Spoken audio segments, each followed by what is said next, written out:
see is that at this point, as Paul is calling them to walk in a manner that is worthy of their calling, he's going to tonight speak about our unity. What a local church, what Christians relating to each other need to behave with a kind of a unity between one another that is worthy of the gospel. Next week, from verse 7 through to verse 16, we're going to see the mission that we are on, that the church is given in light of the call. And then from verse 17 to 24, it's going to be the holiness. So there's these three categories that the church must seek and strive to do rightly so that they are responding properly to the gospel. That is our unity that is manifested, our mission that is engaged on, and holiness that is sought after. Tonight, in verse 1 to 6, we are doing this section on the unity in our midst. I want to make a clarification, because as we read verse 1 there, a lot of us who just read, who just heard preach, who just fell in love with the way that Paul expounded the gospel in Ephesians 2, where he's saying that you are saved by grace, through faith, not of works. It is not of your own doing. No one can boast. And he just drove that home in so many ways. It's not your doing because he elected you before you were born anyway. It's not your doing because you were dead in sin and he made you alive. It's not your doing because he saved you by his own grace through Christ. It's by faith you receive that, not doing. So he's done everything he can to basically say it is impossible to be worthy of the grace of God.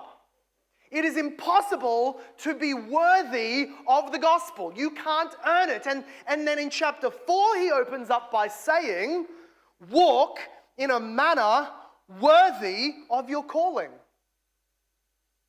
How are we to live worthy of something that you can literally never be worthy of? Or the deeper question, how can Paul not be contradicting himself if he says you can't earn it? You can't be worthy of it, but you're in sin if you don't become worthy of it. How do we untie this Gordian knot? And the reality is that in the way that he's speaking here, being worthy or walking in a way that is worthy is not the idea of earning the salvation.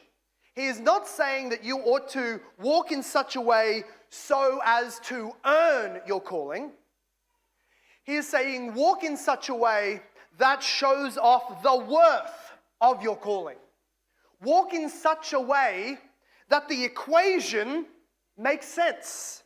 If I was to get myself an R.C. Sproul styled chalkboard this afternoon, and I would be to write in big letters in front of everybody, in big numbers, 20 equals 15. How many of us would know that that is an untrue equation? I see some hands. Anybody intelligent? Some of you are educators, and I pray that you know that. If I came to you and said 20 equals 15, now you have to do something to make this equation true. What do you have to do? You're going to go over to this side. The 20 equals 15, and what do you have to do? You write a plus. Come on, yeah, there we go. We're in it together tonight. Yes, you have to do a plus 5 on this side of the equation to make it true. Now that is really, in essence, in a spiritual, walking, lifestyle manner of way that Paul is speaking to us. He's saying, here's this side of the gospel. God elected you to be holy. God predestined you to perfection. God adopted you to be his child. God saved you. He brought you up out of sin and death. He gave you his spirit. He empowered you with an immeasurable strength and power. He gave all of that to you. Now, make the equation make sense. Because on this side of the equation, so often we then go and look at the church, and it's not just 5 points short, it's in the negatives.